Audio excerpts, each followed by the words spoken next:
ونشهد أن لا إله إلا الله وحده لا شريك له ونشهد أن سيدنا وسندنا وحبيبنا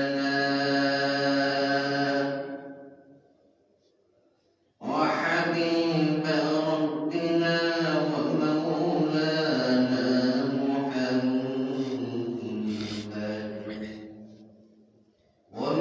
ومولانا محمدا عبده ورسوله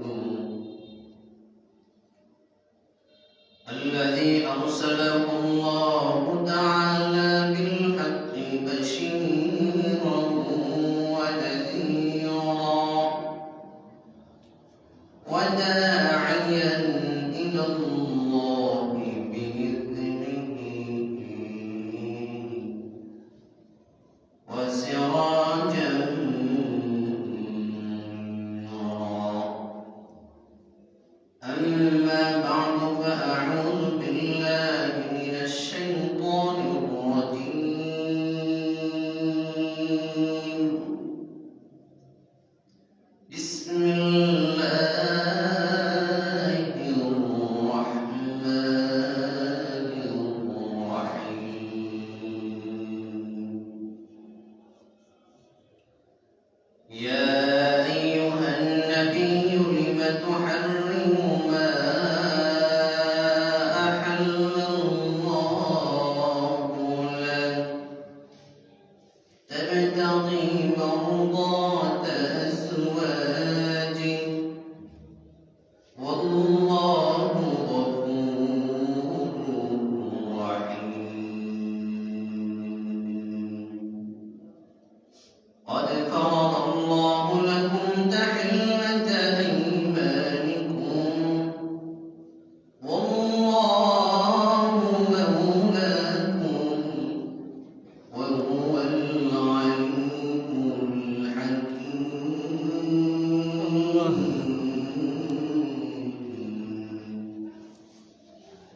صدق الله العلي العظيم وصدق رسوله النبي الأمي الكريم ونحن على ذلك لمن الشاهدين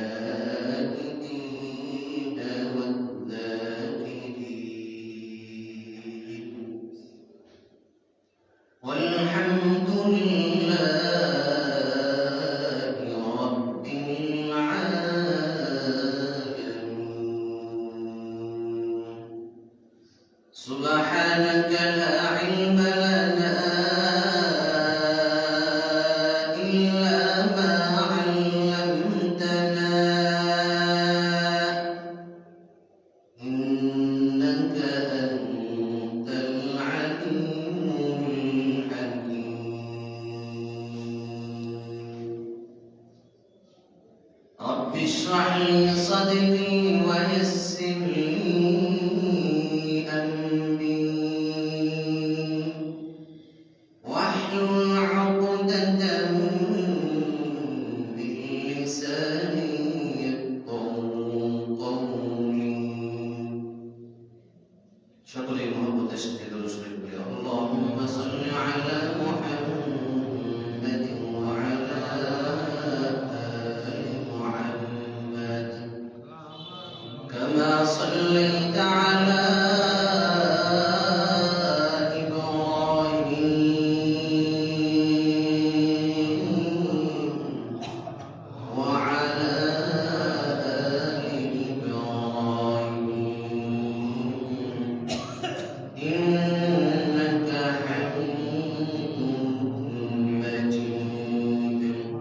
اللهم بارك على محمد وعلى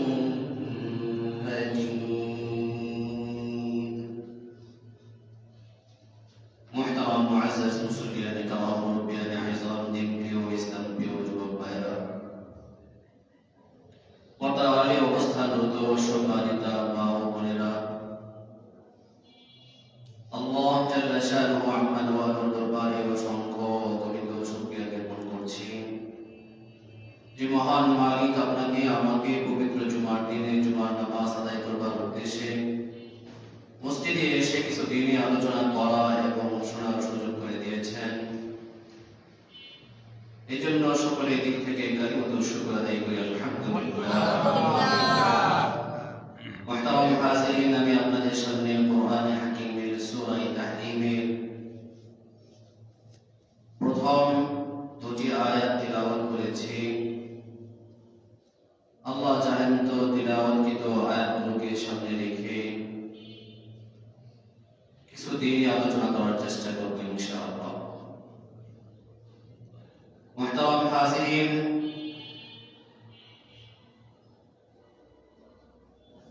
কোরআনে কারীমের মধ্যে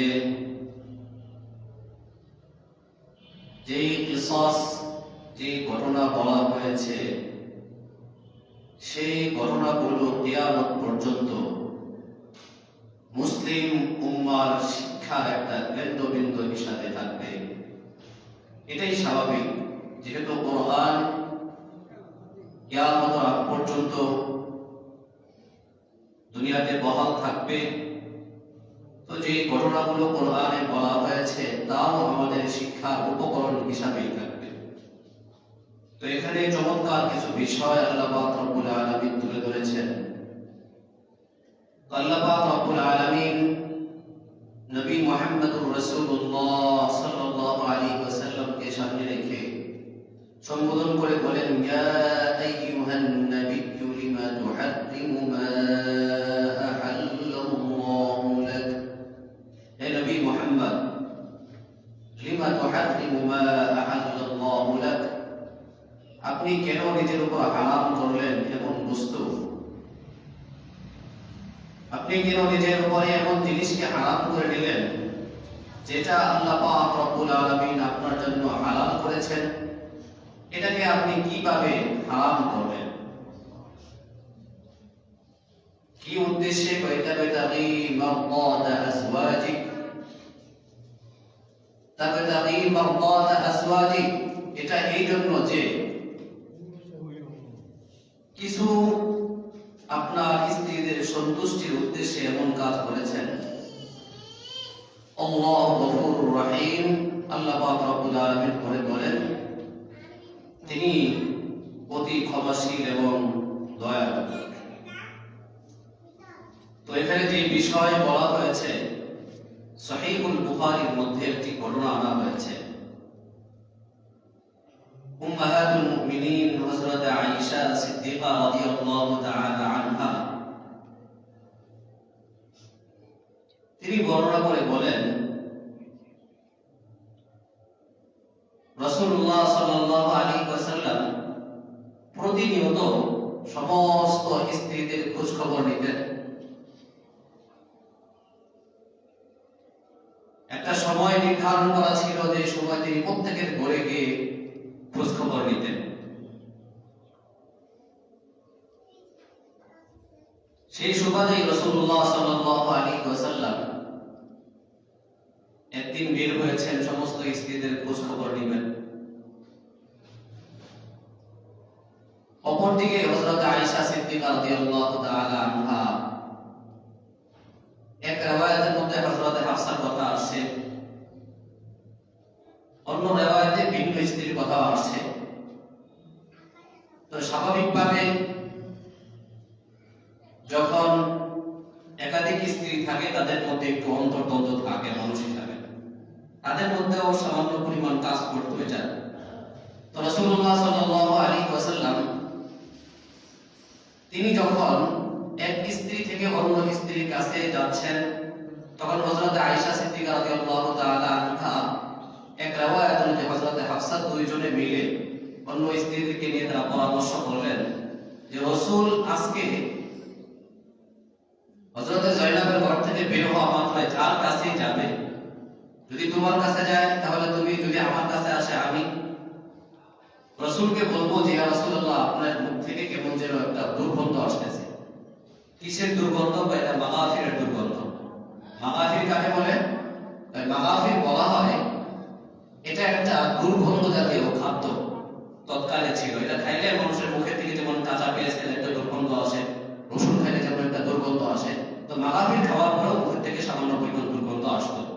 রাসূলুল্লাহ সাল্লাল্লাহু আলাইহি ওয়াসাল্লাম দুর্গন্ধকে একেবারেই পছন্দ করতেন না। এটা তার চরিত্রের বিপরীত কেমন যেন, দুর্গন্ধ নোংরা এটা রাসূলের কাছে কখনোই পছন্দ হতো না। তো তারা তো এটা পরামর্শ করে রাখছে, রাসূল যখনই যা করে যাবেন সবাই বলবে যে একজনের কাছে গেলে যদি একজনে বলে তাহলে হয়তো চিন্তা করবে যে নাও তো হইতে পারে একজনে বলেছে। এজন্য সবাই মিলে সিদ্ধান্ত নিয়েছে যদি তোমার ঘরে যায় তাহলে তুমিও বলবা, যদি আমার ঘরে আসে আমিও বলবো যে রাসূল আপনি কি খাইছেন, মুখে এমন দুর্গন্ধ। তো রাসূলুল্লাহ সাল্লাল্লাহু আলাইহি ওয়াসাল্লাম হযরত যায়েনাবের ঘর থেকে বের হয়েছে, বের হওয়া মাত্রই রাসূলকে বলতেছে, ইয়া রাসূলুল্লাহ আপনার মুখের মধ্যে একটু দুর্গন্ধ আসতেছে, আপনি মনে হয় বাবা খেয়ে খাইছেন। তো রাসূল বলে, না আমি তো বাবা খেয়ে খাই নাই। তাহলে আপনার মুখে দুর্গন্ধ? তখন উম্মাহাতুল মুমিনিনা বলতেছেন যে হয়তো বা এমন হয়েছে যে আপনি বাবা খেয়ে খান নাই, কিন্তু যেই মৌমাছি এই মধু সংগ্রহের কাজে নিয়োজিত ছিল, যেই মৌমাছি মধুটাকে জমা করেছে, ওই মৌমাছি হয়তো মালাকের উপরে পড়ছিল, এই জন্য দুর্গন্ধ মধুর মধ্যে চলে আসছে। তো এইটা যখন তাদের মধ্যে বলাবলি চলতেছে, তখন রাসূলুল্লাহ সাল্লাল্লাহু আলাইহি ওয়াসাল্লাম মানুষ তো তিনি বলে ফেললেন যে ঠিক আছে তোমরা যদি বলো এমনই হয় তাহলে আমি আর মধুই খাবো। মধু তো যদি এমন হয়, আমি তো মালাফির খাই না, আমি তো খাইছি মধু, মধু খাওয়ার পরেও যদি আমার মুখে দুর্গন্ধ পাও তোমরা, আমি আর মধু খাবো না। এই কথা বলা মাত্রই তারা পরস্পরের মধ্যে একটু আলোচনা হইতেছে, কেউ কেউ বলতেছে আসলে তো খায় না, এখন শুধু শুধু চাপাই দেওয়া মনে করে।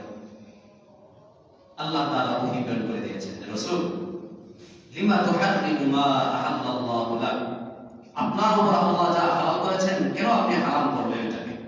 কেন আপনি বললেন যে মধু আর খাবেন না? মধু তো হালাল জিনিস, মধু তো উৎকৃষ্ট জিনিস, সেটা তো আল্লাহ আপনার জন্য হালাল করেছেন, আপনি কেন খাবেন না?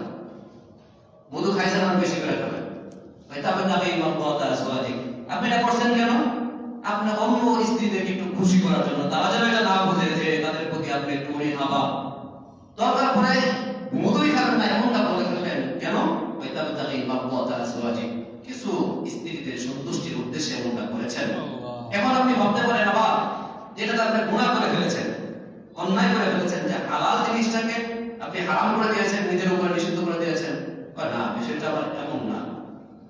যেমন ধরেন কোন ব্যক্তি কোন হারাম জিনিস খাইলে এটা যেই খাক কারো জন্য হালাল হবে না, এটা হারাম হারাম।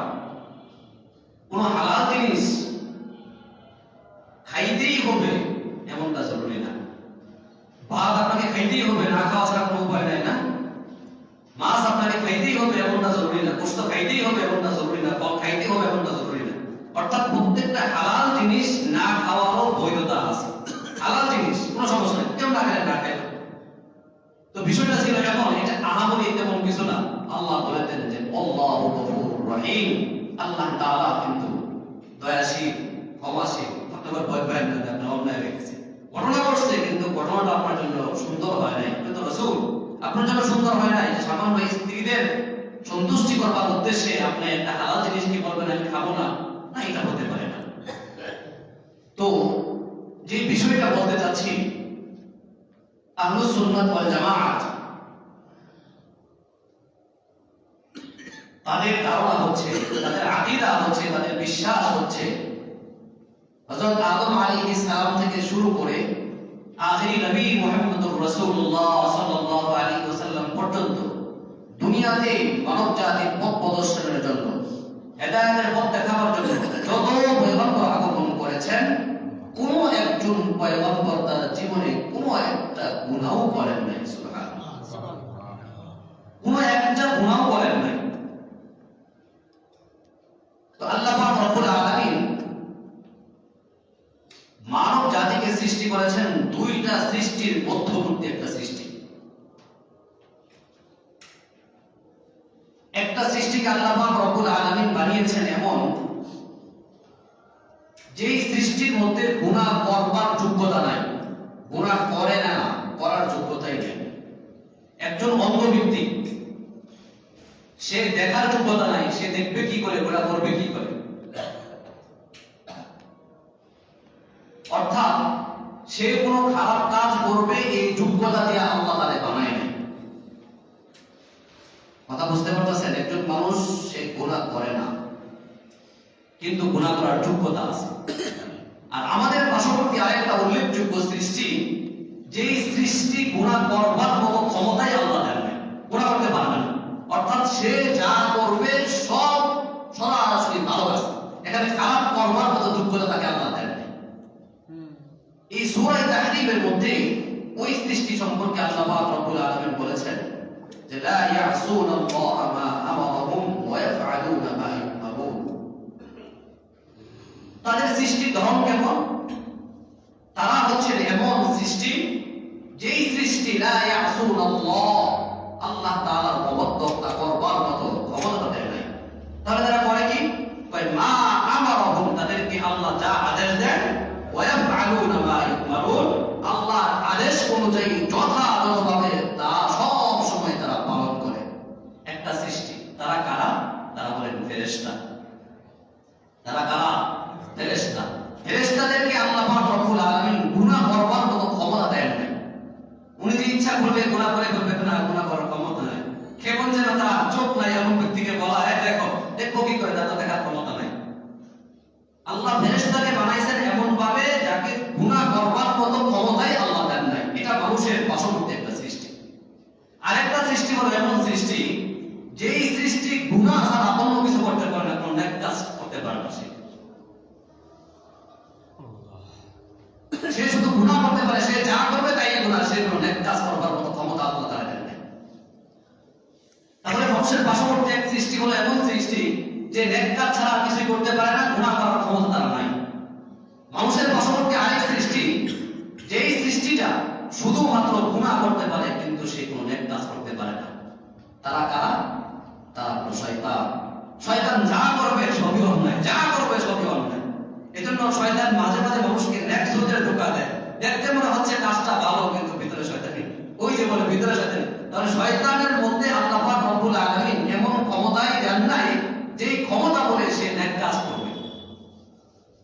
তাহলে আল্লাহ ফেরেশতাকে একদিকে বানাইলেন এমন যে ফেরেশতা গুনাহ করবার মতো ক্ষমতা ফেরেশতার নাই। ফেরেশতা আল্লাহর আদেশ মানে।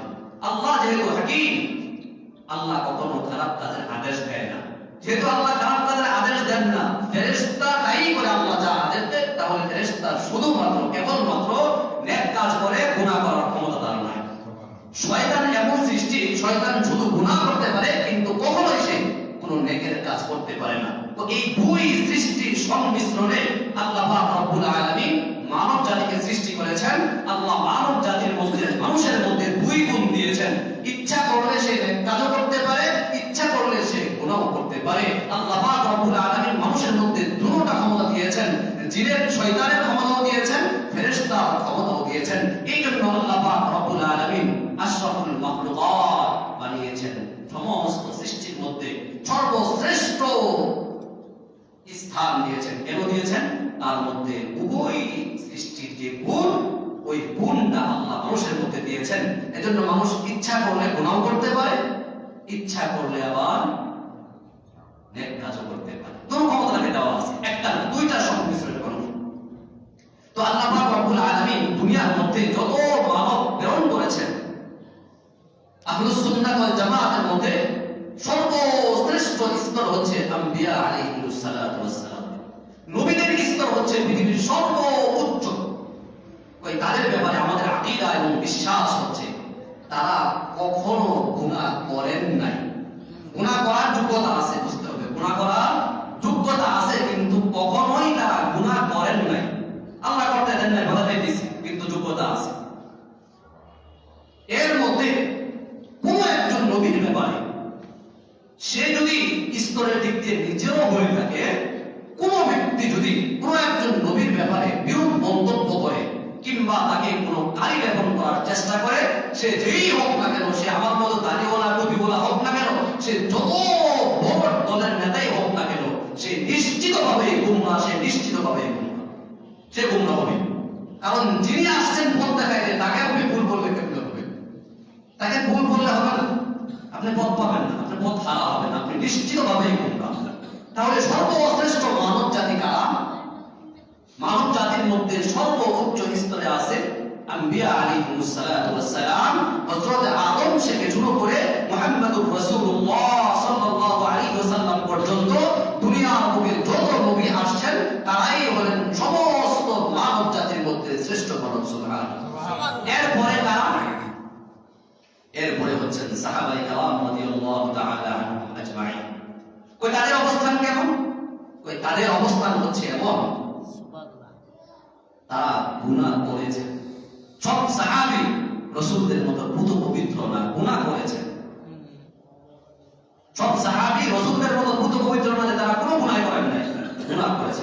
এজন্য আপনারা মাঝে মাঝে শুনবেন কোন সাহাবীর জিনার ঘটনা, কোন সাহাবীর মদ পানের ঘটনা, কিন্তু এর অর্থ এটা নয় সাহাবায়ে কেরাম রাদিয়াল্লাহু তাআলা আনহুম আজমাইন আপনার আমার মতো মুসলমান এমনটা নয়। এজন্য পৃথিবীর সর্বশ্রেষ্ঠ মানুষ হচ্ছে নবী।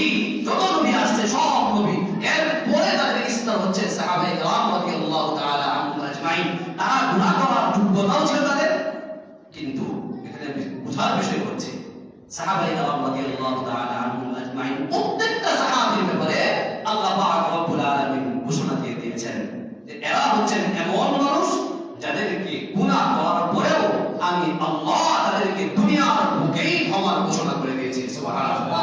তাহলে তারা কেউ কেউ গুনাহ করতে পারে, রাসূলদের মতো পুত পবিত্র নাও হতে পারে, কিন্তু তারা আমাদের মতো নন, আমাদের মতো নন। তারা আমাদের থেকে হাজার হাজার গুণে উত্তম। সুবহানাল্লাহ। তাহলে সাহাবারা এখন সাহাবীর সমালোচনা করবে, সে যেই হোক না কেন, তার লেবাস যেমনই হোক না কেন, পাপড়ি ছয় হাত লম্বা হোক না কেন, তার পথ খারাপ হওয়ার সম্ভাবনা পথ পাওয়া থেকে হাজার গুণে বেশি। সে নিশ্চিত গুমরা, সেও গুমরা। যে রাসূলদেরকে বিভ্রম করবে, রাসূলদেরকে দোষারোপ করবে, তারাও গুমরা। যারা সাহাবায়ে কেরামকে বলবে যে না তাদের অনুসরণ করা যাবে না, আমরা অনেকেই অনেক সময় শুনি সাহাবায়ে কেরামকে অনুসরণ করা যাবে না। কেন? তারা তো মানুষ ছিলেন, তারা তো গুনাহ করেছেন, তারা গুনাহ করেছেন। আচ্ছা, এই কথাটা কে বললো? আমার মতো আপনার মতোই তো একজন বলছে, তাই না? আপনি যদি তাকে নিছক সব বাদ দিয়ে জিজ্ঞাসা করেন এই সাহাবীর কথা মানা যাবে না, এই কথা যে তুই বললি তোর কথা মানা যাবে না, সব যুক্তি বা কোরআন হাদিস বাদ দেওয়ার পরে তাকে আপনি জিজ্ঞাসা করেন যে সাহাবায়ে কেরামকে যে মানা যাবে না, এটা কে বললো? তুমি বললো না আমি বললাম। এখন তোমার কথা আমার কথা মানা হবে, সাহাবায়ে কেরামের কথা মানা হবে না, এটা তাহলে কে বললো? আপনি আমাকে বলতেছেন সাহাবায়ে কেরামকে মানা যাবে না, আমি বললাম যে তোমার কথা যে মানা যাবে এটা কোথায় আছে? এটা কোথায় আছে? এটা আল্লাহ পাক রব্বুল আলামিন কোরআনে কারীমের মধ্যে পরিষ্কার ভাষায় বলে দিয়েছেন, দ্ব্যর্থহীন কণ্ঠে বলেছেন ওয়া ইযা কিলা লাহুম আমিনু কামা আমানান নাস। আরে মানুষরা যখন ঈমান এনেছে তোরাও এরকম ঈমান আন, তোরা মুনাফিক হইস না। এখানে কারা? কই এখানে হলো হযরত ওমরের মতো ব্যক্তির কথা বলা হয়েছে, হযরত আবু বকরের কথা বলা হয়েছে, হযরত উসমান রাদিয়াল্লাহু তাআলা আনহুর কথা বলা হয়েছে, হযরত আলী রাদিয়াল্লাহু তাআলা আনহু, হযরত খাব্বাব রাদিয়াল্লাহু তাআলা আনহু, এরকম সাহাবীর কথা বলা হয়েছে। ওদের মতো তারা ঈমান আন, আল্লাহ বলতেছে ওদেরকে মানতে, ওদের মতো ঈমান আনতে, ওদের মতো চলতে। তুমি বললাম যে সাহাবায়ে কেরামকে মানা যাবে না, তোমার কথা মানা যাবে, সাহাবায়ে কেরামের কথা মানা যাবে না, তাই না? অযৌক্তিক কথা। এইজন্য মুহতারাম হাজিরিন, দুনিয়ার মধ্যে যত মানুষ আসছেন সব মানুষের মধ্যে সর্বোচ্চ সম্মানের জায়গায় সমাসীন করেছেন আল্লাহ পাক রব্বুল আলামিন আম্বিয়া আলাইহিস সালাতু ওয়াস সালামদেরকে। আর দ্বিতীয় স্তর হচ্ছেন সাহাবায়ে কেরাম রাদিয়াল্লাহু তাআলা আনহুম আজমাইনদেরকে। নবীরা গুনাহ করেন নাই, সাহাবায়ে কেরাম কিছু কিছু গুনাহ করলেও আল্লাহ পাক রব্বুল আলামিন পরিষ্কার ঘোষণা দিয়েছেন রাদিয়াল্লাহু তাআলা আনহুম ওয়া রাদু আন। আর সাহাবায়ে কেরাম তো এমন জাতি, আর সাহাবায়ে কেরাম তো এমন মানুষ ছিলেন যারা দুনিয়ার মধ্যে আমি আল্লাহর প্রতি তারা সন্তুষ্ট ছিল, আর আমি আল্লাহ তাদেরকে পরিষ্কার ঘোষণা দিয়েছি, সংবাদ দিয়েছি আমি আল্লাহ তাদের প্রতি রাজি খুশি। সুবহানাল্লাহ। তাহলে মানুষকে আল্লাহ বানিয়েছেন কি দিয়ে? দুই জাতি সংমিশ্রণে, গুনাহ করার যোগ্যতা, নেক কাজ করার যোগ্যতা, দুইটা দিয়ে আল্লাহ মানুষকে বানাইছেন। বানায় তাকে বানাইছে আশরাফুল মাখলুকাত। ওই কখন হবে? যখন দুই গুণের মধ্যে ওই গুণটাকে সে প্রাধান্য দিবে, যে গুণ প্রাধান্য দেয় ফেরেশতা, অর্থাৎ আল্লাহর হুকুম মানা। মানার ক্ষেত্রে যখন তার প্রাধান্যতা বেশি পাবে, মানুষও গুনাহ করবে, মানুষও গুনাহ করবে। গুনাহ একদিন দুই দিন না। আমাদের জীবন চরিত্র কেমন? আমরা কি একটা গুনাহ করেছি আর গুনাহ করি না, তাই না? এমন কি শুধু গত বছর করেছিলাম এখন আর হয় না, আগামীতেও আর হবে না, সেটা কেমন? অনেকে আমরা শুনি ভাই আল্লাহ ছাড় দেন কিন্তু ছেড়ে দেন না, আল্লাহ ছাড় দেন কিন্তু। এই কথা আমাদের সকলের মুখস্থ আছে না? এটা ভালো ঘোষিত। এই কথাটা একদিকে ঠিক আরেকদিকে বেঠিক, একদিকে ঠিক আরেকদিকে বেঠিক। আল্লাহ ছাড় দেন ছেড়ে দেন না, এই কথাটা একদিকে ঠিক আরেকদিকে বেঠিক। কেমনে বুঝবেন? আরে কোরআনের আয়াত বলবে একটু পরে। এই কথাটা পুরা ঠিক না। এক সাইড ঠিক আছে, আরেক সাইড ঠিক না। আল্লাহ ছাড় দেন ছেড়ে দেন না, এই কথাটা একদিকে ঠিক আছে, এটা কোথায় আছে? আল্লাহ পাক রব্বুল আলামিন বলেন ফামাহদিল কাফিরিনা আমহিলহুম রুয়াইদা। রাসূল আপনি কাফেরদেরকে একটু ছাড় দেন, দিলে আগামকাল করতে থাক, যা পারে করতে থাক। আমহিলহুম রুয়াইদা, একটু দেন। এরপরে আল্লাহ বলেন তারা ষড়যন্ত্র করে, আমিও তাদের বিরুদ্ধে করি, কিন্তু তাদেরকে একটু ছাড় দিই, তাদের একটা থাবা দিন, কোশিশা থাবা দিন, কিন্তু থাবাটা হবে পরে। আল্লাহ ছাড় দেন ছেড়ে দেন না, এখানে ঠিক আছে। এরা কাফেরদের জন্য। কাদের জন্য এই কথা? কাফেরদের জন্য। এটা মুমিনদের জন্য না। কাদের জন্য না? মুমিনদের জন্য না। এই জন্য দুনিয়ার মানুষ যত গুনাহ করে সমস্ত গুনাহ তিন ভাগে বিভক্ত। কয় ভাগে বিভক্ত? তিন ভাগে বিভক্ত। এখানে যে কোনো একটার মধ্যে পড়বে। তিনটা ভাগের মধ্যে সমস্ত গুনাহ, পৃথিবীর মানুষ যত গুনাহ করে সমস্ত গুনাহ এই তিনটা গুনার মধ্যে পড়ে। তাহলে ওই কথা যে ঠিক না, এটা কোথা থেকে আসলো? আল্লাহ পাক রব্বুল আলামিন বলেন ওয়া ইয়াফু আন কাসীর। মানব জাতি একদিন দুই দিন নয়, বারবার গুনাহ করে, গুনাহ করছে, করতেছে, সামনেও করবে। ওয়া ইয়াফু আন কাসীর, আমি আল্লাহ অনেক অনেকবার ক্ষমা করি, একবার দুইবার না, হাজার হাজার বার আমি আল্লাহ ক্ষমা করি। কোনো ক্ষমা কইরা কইরা ছাইড়াও দেই। ক্ষমা শুধু করি না, ক্ষমা করতে করতে ছাড় দেই, ছেড়েও দেই, ছাড় দেই, ছেড়েও দেই। এটা কাদের ক্ষেত্রে কথা? মুমিনদের জন্য কথা। মুমিন তোমাদেরকে আমি ছাড় দেই, মাঝে মাঝে ছেড়েও দেই, সবসময় করি না। তবে ওই কথাটা ঠিক আছে কখন? কাফেরদের ক্ষেত্রে আল্লাহ ছাড় দেন ছেড়ে দেন না, ধরবে খাওয়া দিবেন। কিন্তু মুমিনদের ক্ষেত্রে আল্লাহ বলেন ওয়ায়াফু আন কাসীর। আরে তোরা কি মনে করছিস একবার দুইবার ক্ষমা করি? আমি আল্লাহ বারবার বারবার ক্ষমা করি। যদি বারবার ক্ষমাই করেন তাহলে তিনি ধরবেন কখন? তার মানে তিনি ছাড় দেন ছেড়েও দেন, ছাড় দিতে দিতে হঠাৎ হঠাৎ ছেড়েও দেন। এটা কাদের জন্য? মুমিনদের জন্য। এই জন্য আল্লাহ পাক রব্বুল আলামিন বলেন ছাড় দেন, ধরেন, এরা হলো কাফের, এদেরকে ছাড়বে না, সুযোগ দিবে কিন্তু ছাড়বে না। মুমিনদেরকে আল্লাহ পাক রব্বুল আলামিন বলেন আমি ছাড় দেই ছেড়েও দেই। এক জাতীয় গুনাহ এমন, যে গুনাহটাকে আল্লাহ পাক রব্বুল আলামিন ছাড় দেন একবার দুইবার তিনবার, মাঝে মাঝে একবার ছাইড়ে। এক জাতীয় গুনাহ, এটা এক প্রকারের গুনাহ, যে গুনাহগুলোকে আল্লাহ পাক রব্বুল আলামিন ছাড় দেন ছেড়েও দেন। আরেক প্রকারের গুনাহ হচ্ছে এমন গুনাহ, যেই গুনাহটাকে আল্লাহ পাক রব্বুল আলামিন মাফ করে দেন নেক আমলের মাধ্যমে। গুনাহ কিন্তু নেক আমলের মাধ্যমে সেই গুনাহগুলোকে আল্লাহ পাক রব্বুল আলামিন মিটিয়ে দেন। আল্লাহ পাক রব্বুল আলামিন বলেন ইন্নাল হাসানাতি ইউযহিবনাস সাইয়্যাত। অনেক গুনাহ আছে, এমন গুনাহ, এমন অনেক অন্যায় আছে, এমন পাপাচার আছে, যেই পাপাচারগুলো ইউযহিবনাস সাইয়্যাত। ইন্নাল হাসানাত, এই নেক আমলগুলো ইউযহিবনাস সাইয়্যাত। অনেক গুনাহের কাজ আছে, যে গুনাহের কাজগুলো নেকের কাজের দ্বারা আল্লাহ পাক রব্বুল আলামিন তার আমলনামা থেকে ক্ষমা করে দেন। অনেক গুনাহ আছে এমন, যে গুনাহগুলো নেক আমলের দ্বারা কি হয়ে যায়? মাফ হয়ে যায়। তাহলে কয় প্রকারের গুনাহ হলো? দুই প্রকারের গুনাহ। এক প্রকারের গুনাহ হলো এমন গুনাহ, যেই গুনাহগুলো বান্দা করে আল্লাহ ছাড় দেয়, ছাড়তে ছাড়তে ছাইড়ে দেয়। এটা ধরে না, খাওয়া যায় না, তা ছাইড়া দেয়। আরেক প্রকারের গুনাহ আছে যেটা ধরেই না। আরেক প্রকারের গুনাহ আছে যে গুনাহগুলো ধরেই না। কয় প্রকারের গুনাহগুলো? দুই প্রকারের গুনাহ। তিন নাম্বার যে প্রকার আসতেছে, সেই প্রকারটা হলো আল্লাহ পাক রব্বুল আলামিন ছাড় দেন কিন্তু ধরে ফেলেন। ছাড় দেন কিন্তু ধরবেন, সেই গুনাহ স্থায়ীভাবে ছাড় নয়। এক ধরনের গুনাহ আছে এমন, যে গুনাহটাকে আল্লাহ পাক রব্বুল আলামিন আস্তে আস্তে ছেড়ে দেন, বারবার ক্ষমা করতে করতে ক্ষমা ঘোষণা দিয়েই দেন। আরেক প্রকারের গুনাহ আছে এমন গুনাহ, যেই গুনাহ মানুষ নেক কাজ করার দ্বারা তার জিন্দেগীর গুনাহগুলো ক্ষমা হয়ে যায়। আরেক প্রকারের গুনাহ আছে এমন, যেটা মাফ হয় না তওবা ছাড়া। তওবাও সাধারণ তওবা না। সেই গুনাহগুলো কি গুনাহ? ওই সেই ধরনের সার্বিক গুনাহর একটা মূলনীতি আল্লাহ বলেন বালা মান কাসাবা সাইয়্যাতান ওয়া আহাতাত বিহি খাতিআতু। এমন কিছু গুনাহ আছে, এমন কিছু গুনাহ আছে, যে গুনাহগুলো মানুষকে বেষ্টন করে ফেলে।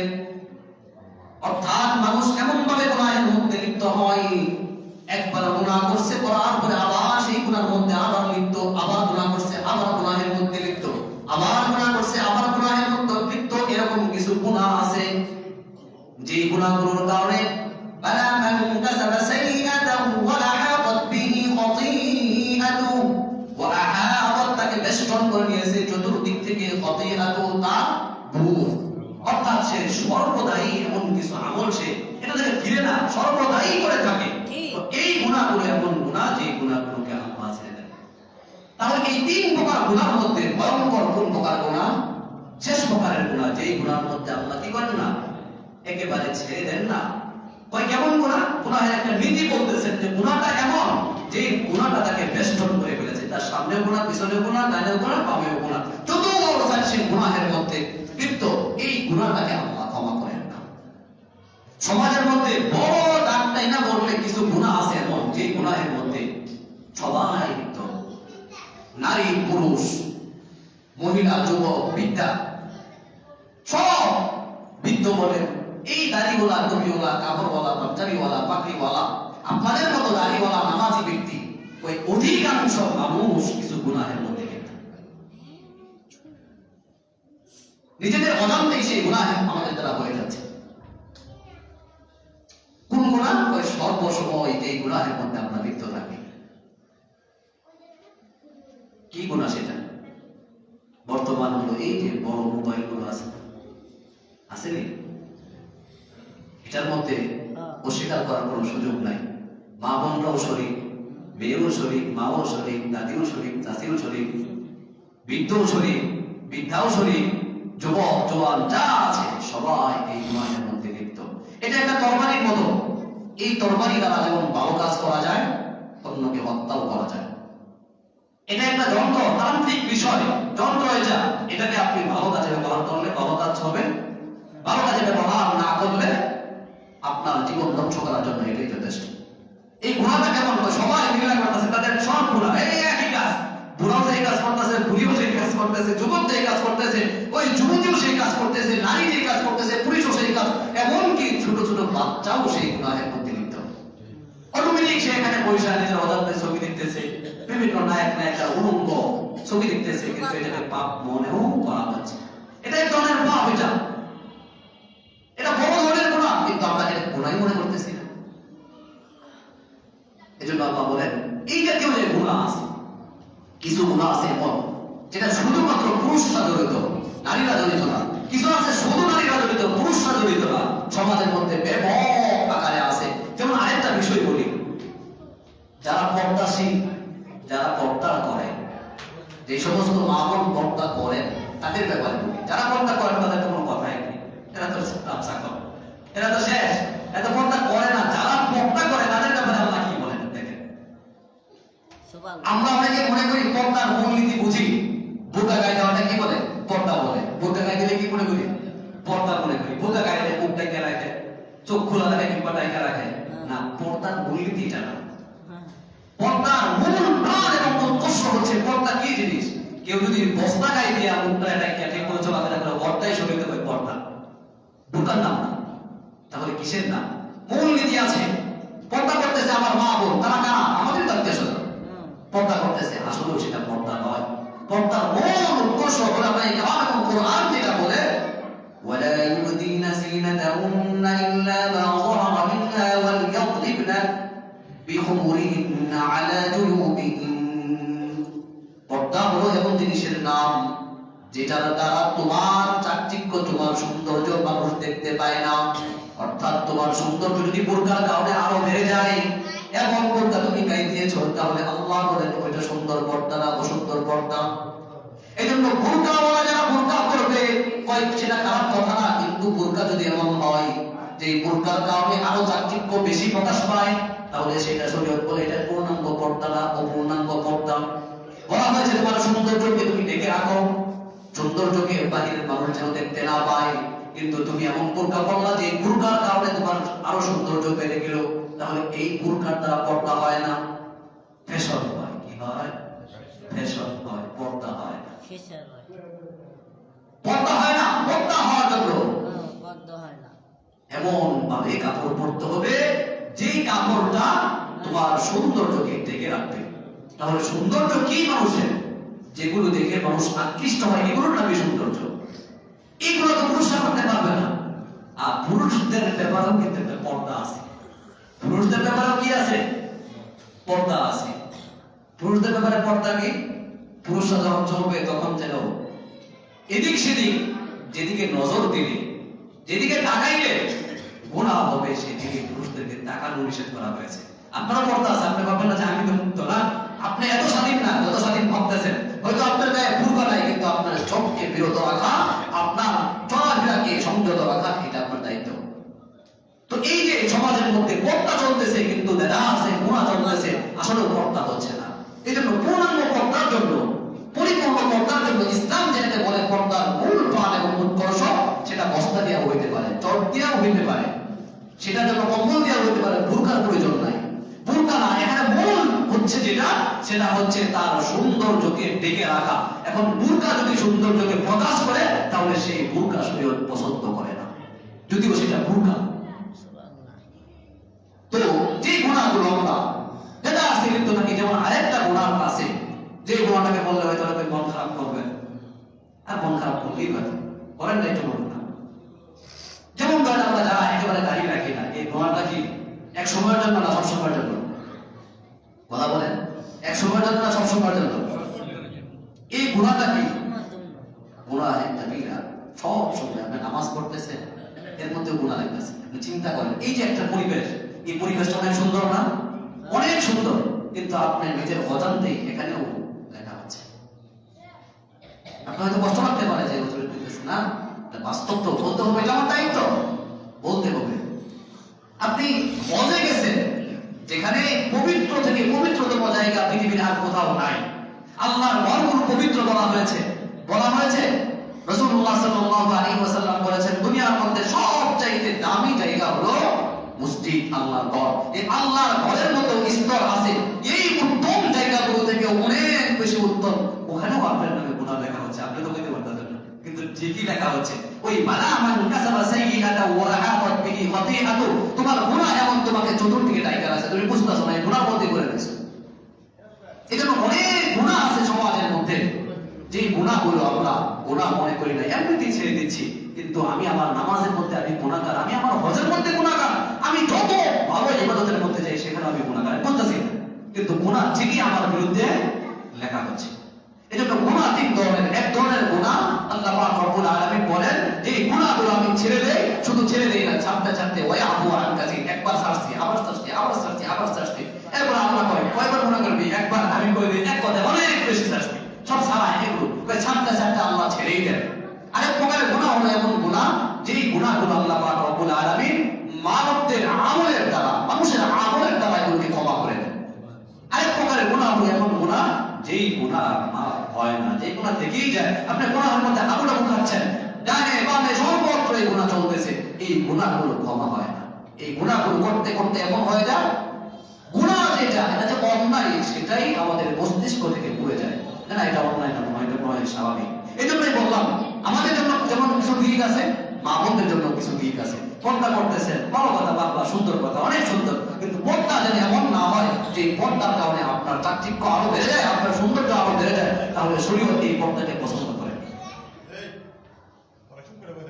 তো এখানে যে কথা আসছে, আল্লাহ পাক রব্বুল আলামিন নবী মুহাম্মদুর রাসূলুল্লাহ সাল্লাল্লাহু আলাইহি ওয়াসাল্লামকে বলতেছেন, ইয়া আইয়ুহান নাবিয়্যু লিমা তুহাররিমু মা আহাল্লাল্লাহু লাক তাবতাগি মারদাত আসওয়াদিকা ওয়াল্লাহু গফুরুর রহিম।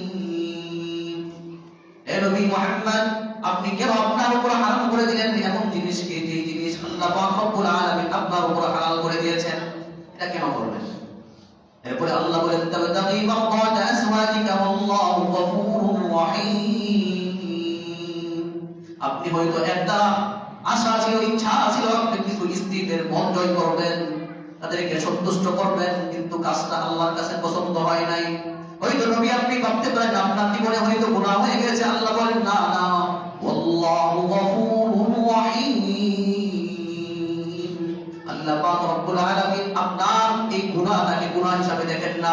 শুনে রাখেন, সামান্য কিছু হইলে আল্লাহ এটাকে আপনার জন্য ধরবেন না। আল্লাহ তাআলা বলেন গফুরুর রহিম, তিনি হলেন ক্ষমাশীল এবং পরম দয়ালু।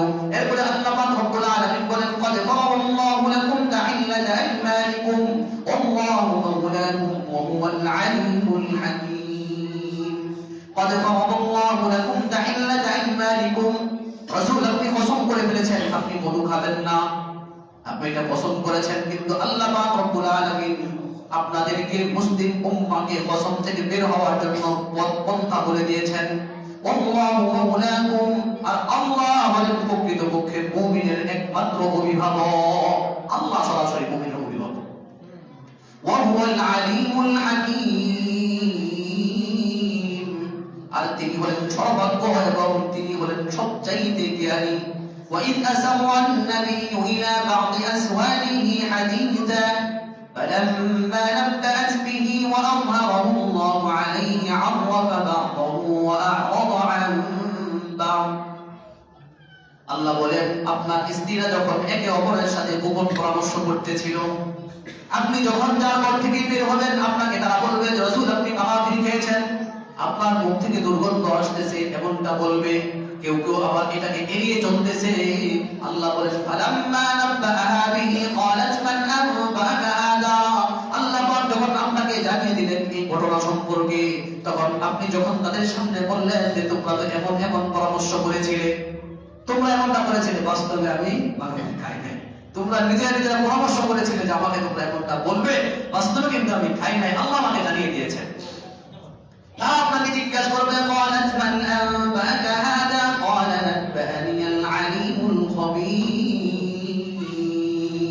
আপনাকে তারা জিজ্ঞাসা করবে রাসূল আপনাকে এই কথা কে বললো যে আমরা আড়ালে পরামর্শ করেছিলাম, আমরা গোপনে পরামর্শ করেছিলাম আপনার বিরুদ্ধে যাওয়ার জন্য, এই কথা আপনাকে কে বললো? আল্লাহ বলেন রাসূল আপনি বলে দেন ক্বালা নাব্বানিয়াল আলিমুল খবীর। তোমরা যা ভাবছো তা নয়, আল্লাহ পাক রব্বুল আলামিন আমাকে স্পষ্টতর তোমাদের ঘটনা সম্পর্কে জানিয়ে দিয়েছেন, আমাকে জানাই দিয়েছেন তোমরা কি করছো না করছো এগুলো সব আমার সামনে আয়সা করছে। এখান থেকে যে বিষয় বুঝা, রাসূল যদি গায়ব জানতেন, রাসূল যদি গায়ব জানতেন তাহলে কি আল্লাহর জানানোর কোনো প্রয়োজন ছিল? আর রাসূলই বা কেন এই মধুকে তার নিজের উপর হারাম করতেন? যদি জানতেন তাহলে বলতেই পারতেন কেউ তোমরা কাম করলা, একজনের ঘরে যায় তাই তোমাদের ভালো লাগে না, তোমরা আবার এরকম একটা অভিযোগ দিয়া দিলা, বলতেই তো পারতেন, কিন্তু না। এজন্য রাসূল সাল্লাল্লাহু আলাইহি ওয়াসাল্লামকে গায়েবের গুণে গুণান্বিত করা, তিনি গায়েব জানেন, এর দ্বারা রাসূলের মান অনেক কমবে, পারবে না, অনেক কমবে পারবে না। রাসূল গায়েব জানেন, এই কথা বলার দ্বারা রাসূলের মান পারবে না, কমবে। কারণ রাসূলকে তো আল্লাহ বানায়নি, রাসূল বানাইছে, মানুষ বানাইছে, মানুষের গুণ সে গায়েব জানবে না, মানুষের গুণ সে গায়েব জানবে না। আল্লাহ জানাইলে রাসূল জানতেন, আল্লাহ জানাইলে রাসূল জানতেন। এই জন্য রাসূলুল্লাহ সাল্লাল্লাহু আলাইহি ওয়াসাল্লামকে উম্মাহাতুল মুমিনা জিজ্ঞাসা করতেন কে করলো, আমরা যে শয়তানিটা করছি পিছনে, আমরা কে বললো আপনাকে? ক্বালাত মান আনবাকা হাদা, রাসূল বললেন ক্বালা নাব্বানিয়াল আলিমুল খবীর, তিনি সব কিছুই জানেন, তিনি প্রাজ্ঞ, তিনি আমাকে জানাইছেন তোমরা এই কাজ করছো। তাহলে রাসূল কি করেন না? গায়েব জানেন না। গায়ের জন্য চাপাবাজি এক জিনিস, কোরআন হাদিস আরেক জিনিস, কোরআন হাদিস আরেক জিনিস, গায়ের জন্য চাপাবাজি ভিন্ন জিনিস। ক্বালা নাব্বানিয়াল আলিমুল খবীর, আমাকে এই সংবাদ দিয়েছেন আমার আল্লাহ। সহজ। এখন কে বলছে? কথা এই কেউ করে, তোমরা কেউ করো না, সরাসরি আল্লাহ আমাকে বলেছেন। তাহলে এরপরে আল্লাহ বলেন যে দেখো উম্মাহাতুল মুমিনিন, তোমরা এত সম্মানিত নারী, তোমরা এত মর্যাদাওয়ালা, এর পরেও যদি তোমরা আমার রাসূলের বিরুদ্ধে যাও, সাবধান সাবধান, তোমাদের ধ্বংস সুনিশ্চিত। তাহলে আপনারা কি মনে করেন আমরা যদি কোরআন হাদিসের বিরুদ্ধে চলে যাই, আপনার জন্য সুসংবাদ নাকি? যেখানে তাদের জান্নাতি হওয়া স্পষ্ট কথা, প্রত্যেককে নাম ধরে ধরে ধরে ধরে বলা তা জান্নাতি, এর পরেও তাদেরকে বলতেছেন ইন তাতুবা ইলাল্লাহি ফাকাদ সাগাত কুলুবুকুমা ওয়া ইন তাওয়াহা আলাইহি ফাইন্নাল্লাহ হুয়া মাওলাহু ওয়া জিবরিল ওয়া সালিহুল মুমিনিন। শুনে রাখো, যদি তোমরা তওবা করো তাহলে ভালো কথা, ঠিক তওবা করো তো ভালো কথা, উল্টা পাল্টা করবা শুনে রাখো। ইন তাতুবা ইলাল্লাহ, যদি তোমরা আল্লাহর কাছে তওবা করে সুন্দর কথা, এটা ভালো কথা করতে পারো। কেন করবা? ওই ফাকাদ সাবাত কুলুবুকুমা, নিশ্চয়ই তোমাদের কলবগুলো সরল সঠিক পথ থেকে একটু উল্টে গেছে, একটু সরে গেছে। এজন্য তোমাদেরকে তওবা করা দরকার। একজন নবীর বিরুদ্ধে তোমরা নিজেদেরকে একটু নিজেদের মধ্যে পারস্পরিক বিষয় নিয়ে তোমরা একজন নবীর উপরে বলে দিলে এটা না, এটা পারে না। যা করছো তোমরা সুন্দর করো না। তারা তো সবাই কি হাই ক্যাটাগরির মানুষ, সাহাবায়ে কেরাম। তো তারা সাথে সাথে তওবা কইরা পড়ে বেড়াইছে, না ওসব যা করছে ভুল করছে। তাহলে সেখানে কোরআন এবং হাদিসের বিরোধী হয় আমাদের মতো হুজুর থেকে, আপনাদের মতো মুসল্লি থেকে, তাহলে কি আল্লাহ ছেড়ে দিবেন মনে করেন? না। এরপরে আল্লাহ বলেন যে শোনো তোমরা, যদি তোমরা ইন তাযাহারা আলাইহি, এরপরেও আমি আল্লাহ তো তোমাদেরকে তওবার তরিকা বলে দিলাম, পথ বলে দিলাম, এরপরে তোমরা পল্টিবাজি করো, ইন তাযাহারা আলাইহি, তার বিরুদ্ধে অবস্থান নাও, তাহলে আমি বলতেছি পরিষ্কার শোনো আল্লাহ কি বলেন, ফা ইন্নাল্লাহা হুয়া মাওলাহু, শুনে রাখো নবী মুহাম্মদ কিন্তু একা নয়, নবী মুহাম্মদের অভিভাবক স্বয়ং আল্লাহ সুবহানাল্লাহ। এরপরে আল্লাহ বলেন ওয়া জিবরিল, জিবরাইল কিন্তু তার সহযোগী, ওয়া সালিহুল মুমিনিন, সৎকার মুমিনরাও তার সাথী হবে, সঙ্গী হবে। এরপরে আল্লাহ আরো কিছু থ্রেট দিয়েছেন। বাস্তবতা হলো কিয়ামত পর্যন্ত সমস্ত মানুষের জন্য এই শিক্ষা দেওয়ার জন্য, এটা তাদেরকে কেন্দ্র করে। এজন্য কোরআন কিয়ামত পর্যন্ত থাকবে উম্মার সামনে। এখান থেকে কোরআন নেবে, এখান থেকে সে পথ নিবে, পন্থা নিবে চলার জন্য। এজন্য মুহতারাম হাজির, আমাদের জীবনের যে গুনাহগুলো হয় সেই গুনাহগুলো তিন ভাগে বিভক্ত। এক ভাগের গুনাহ আল্লাহ ছেড়ে দেন, ছাড়তে ছাড়তে ছেড়েই দেন। আরেক প্রকার গুনাহ হলো এমন গুনাহ যে গুনাহ নেক কাজের দ্বারা আল্লাহ ক্ষমা করে দেন। আরেক প্রকার গুনাহ হলো এমন গুনাহ যে গুনাহ সহজে ক্ষমা পাওয়া যায় না, যতক্ষণ না পর্যন্ত তার কর্মপন্থা পদ্ধতি পরিবর্তন না হবে। এই গুনাহ হতেই থাকবে, হতেই থাকবে, হতেই থাকবে, এখান থেকে বের হয়ে আসা যাবে না। তো কোরআন এবং হাদিসের বিরুদ্ধে যদি আমরা কেন, যত বড় লোকের হোক, যত বড় দলের নেতাই হোক না কেন, আরে যত বড় হুজুরি হোক না কেন, দেখছেন পাগড়ি আটা লম্বা, এই জুব্বা গাব্বার অভাব নাই, তার জন্য সারা আছে মনে করেন না, অসম্ভব। এজন্য কোরআন এবং হাদিসের ক্ষেত্রে একটা মূলনীতি আছে। কিছু মানুষ আছে এমন যারা সামান্য দুনিয়ার কারণে, সামান্য পদমর্যাদার কারণে, সামান্য কিছু দুনিয়ার খোরাকের জন্য তারা কোরআন এবং হাদিসকে বিসর্জন দিয়ে দেয়। আল্লাহই বলেছেন তারা যে ক্রয় বিক্রয় করে সামানান কলিলা, সামান্য মূল্যে, সামান্য মূল্যে, এই 2-4 টাকার কারণে হুজুর তার দিনদারি বিক্রি করে ফেলে 2-4 টাকার কারণে, মুসল্লি তার দিনদারি বিক্রি করে ফেলে তার সামান্য স্বার্থের কারণে, আম মানুষ তার দিনদারি বিক্রি করে ফেলে সামান্য দুনিয়ার কারণে। এজন্য মুহতারাম হাজির, দিনদারিটাকে আমাদেরকে সর্বোচ্চ শিখরে রেখে দুনিয়া দিতে হবে পরে। ওয়াস্তাউনা বিহি আমানান কলিলা, ওই সামান্য মূল্যে বিক্রি করে ফেলা এটা কি হইল? এটা তো আকলের কাজ না। এজন্য আমাদের গুনাহের জিন্দেগির ক্ষেত্রে নিজেদেরকে পরিবর্তন করা এটা আমাদের কর্তব্য এবং আল্লাহ পাকের নির্দেশ। এজন্য গুনাহ যেমনই হোক না কেন, আমাদের আকাবিরদের কওল যে গুনাহ যত ছোটই হোক না কেন সেই গুনাহ আমরা করব না, নেক কাজ যত ছোটই হোক না কেন সেই নেক কাজ আমরা ছাড়ব না। তাহলে মানুষের একটা কথাই যদি ভাবে যে গুনাহের কাজ যত ছোটই হোক আমরা করব না, নেকের কাজ যত ছোটই হোক আমরা ছাড়ব না, তাহলেই সফলতা সুনিশ্চিত, সফলতা সুনিশ্চিত। তো মুহতারাম হাজিরিন, আল্লাহ আমাদের সকলকে বুঝবার এবং আমল করার তৌফিক দান করেন।